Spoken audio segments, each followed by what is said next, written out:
기독교의 기본 진리, 즉 복음은 죽었던 우리를 예수 그리스도의 죽으심과 부활하심으로 살리셨다라는 사실입니다. 그 자체가 복음인 것이죠.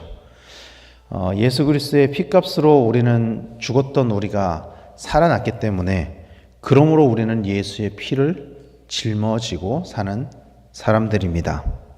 하나님께서 우리에게 부여하신 그 가치는, 우리의 가치는 예수님의 피만큼의 가치가 있고, 그리고 그리스도인의 삶의 이유 또한 같은 이유입니다. 예수 그리스도의 피값이 우리에게 짊어진 바 되었기 때문입니다.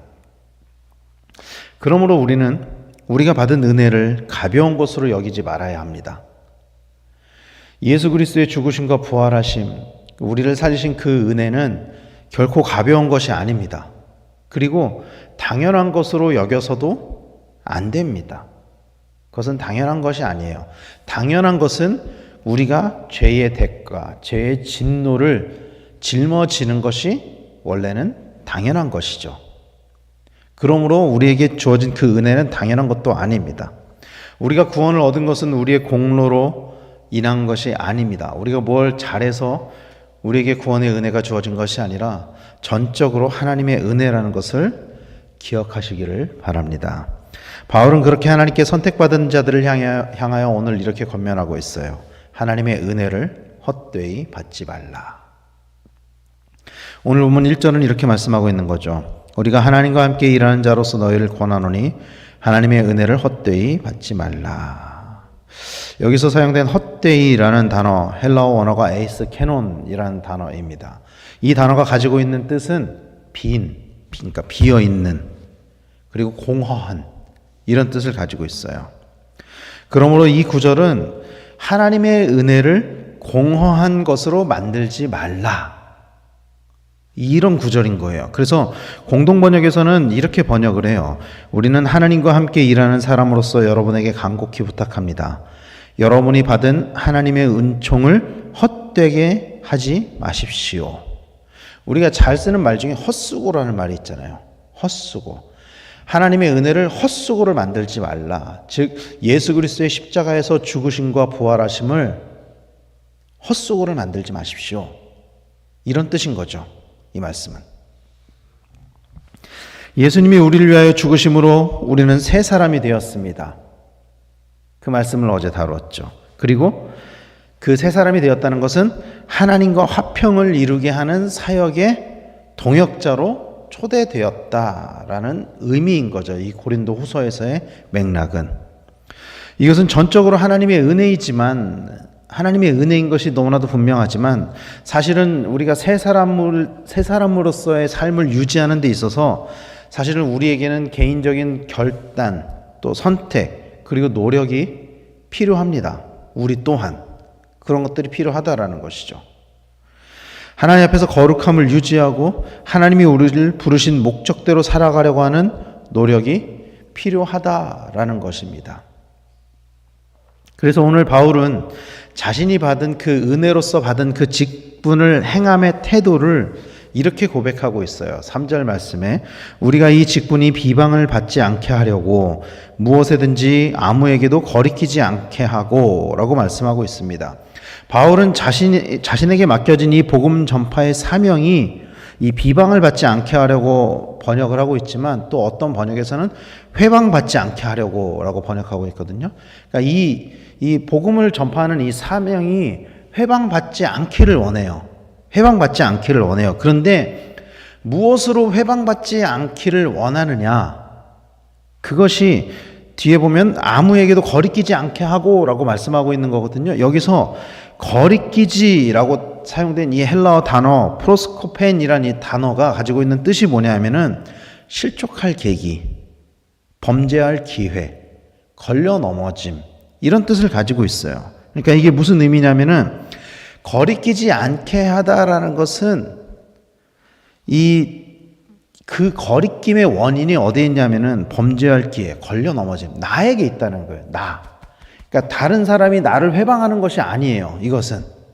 그러니까 이 복음 전파를 그 비방을 받게 되는 그 원인이 다른 사람으로부터 있는 것이 아니라 내가 걸려 넘어져서, 내가 범죄를 해서, 내가 이 복음에 부끄러운 삶을 살아서 이 사명이 방해받는 것, 이것을 말씀하고 있는 거예요. 바울은 자신의 인격적인 문제로 인해서 복음이 전파되는 것이, 자신에게 맡겨진 이 사명이 방해받지 않도록 노력하고 있다라는 거예요. 방해받지 않기를 원했다라는 것입니다.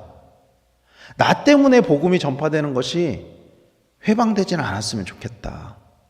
그리고 바울 자신뿐만이 아니라 고린도 교회 성도들에게도 그렇게 권면하는 거예요. 우리 각자 개인 때문에 우리에게 맡겨진 사명이 회방받는 일은 없었으면 좋겠습니다. 이렇게 말씀하고 있다라는 거죠. 그런데 바울은 그렇게 열심히 노력했거든요.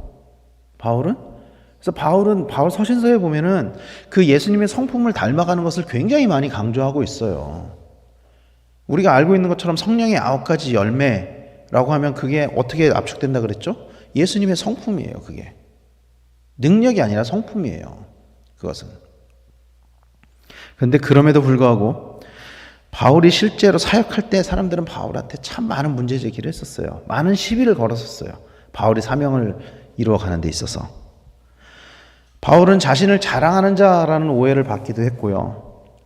또 미친 자라는 오해를 받기도 했었어요. 또 어리석은 자라고 오해를 받기도 했었죠.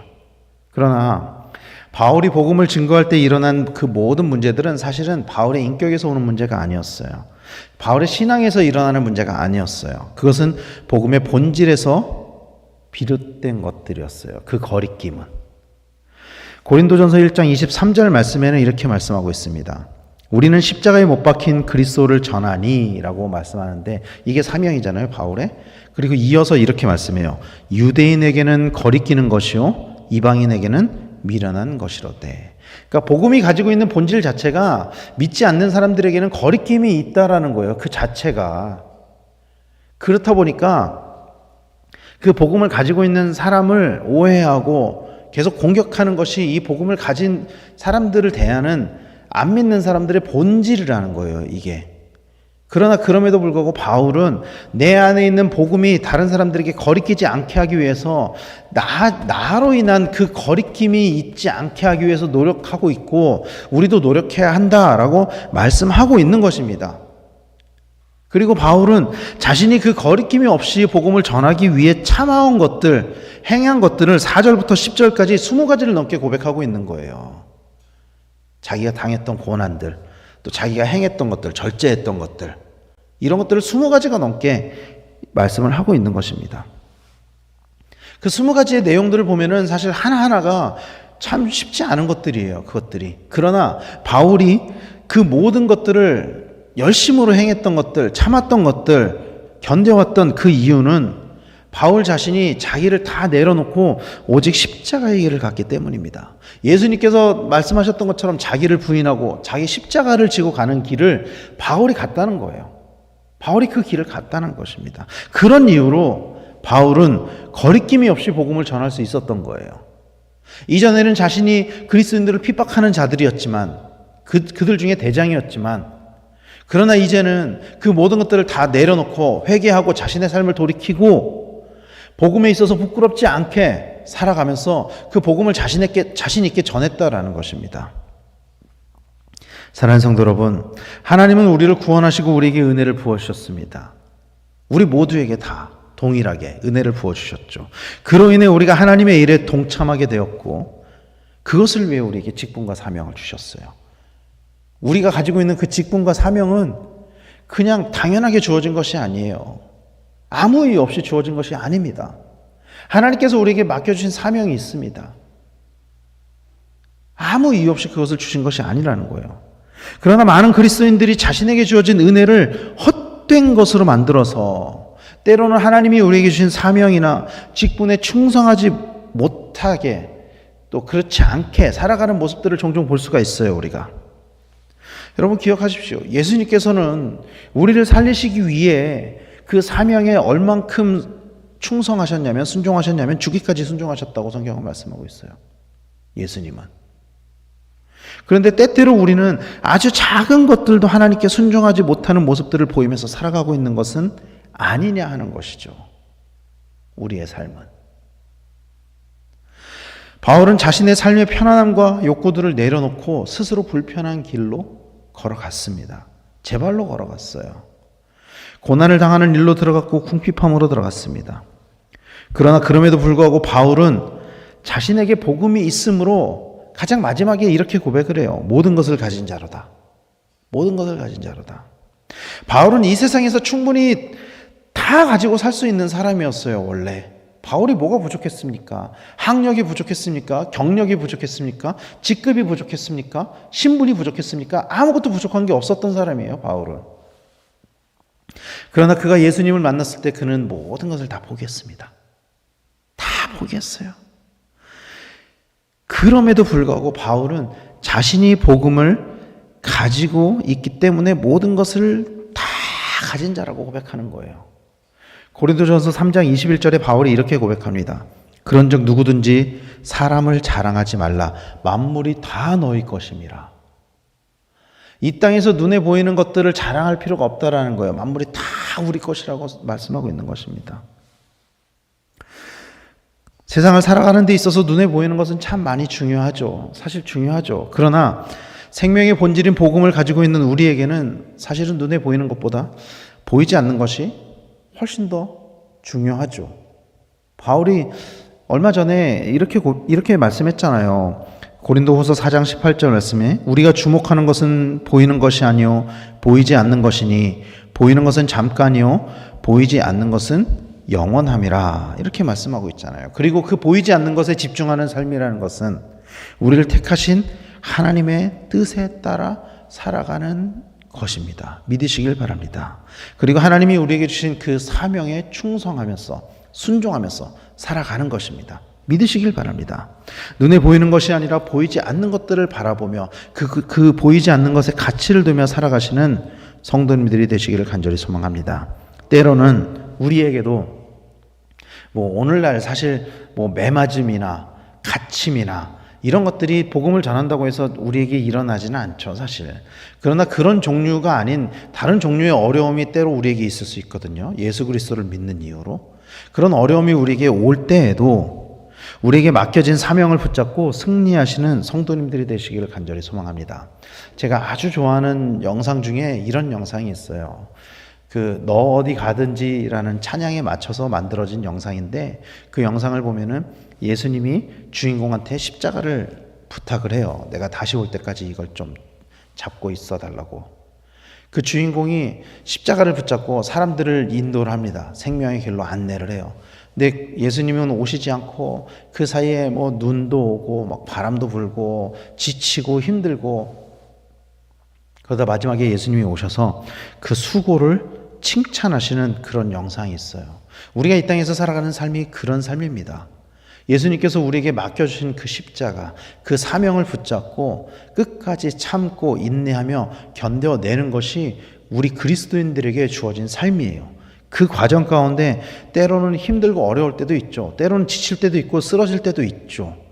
그러나 그럼에도 불구하고 끝까지 견디고 인내하고 참아내는 것, 그래서 끝내 잘하였도다 충성된 종아 수고했다 칭찬받는 것, 그것이 우리에게 맡겨진 사명이라는 것을 기억하시길 바랍니다. 그래서 우리에게 맡겨주신 그 사명을 끝까지 이루어가는 우리 성도님들이 다 되시길 간절히 소망합니다.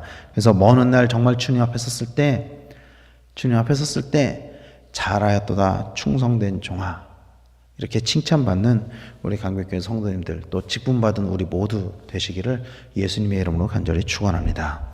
기도하겠습니다.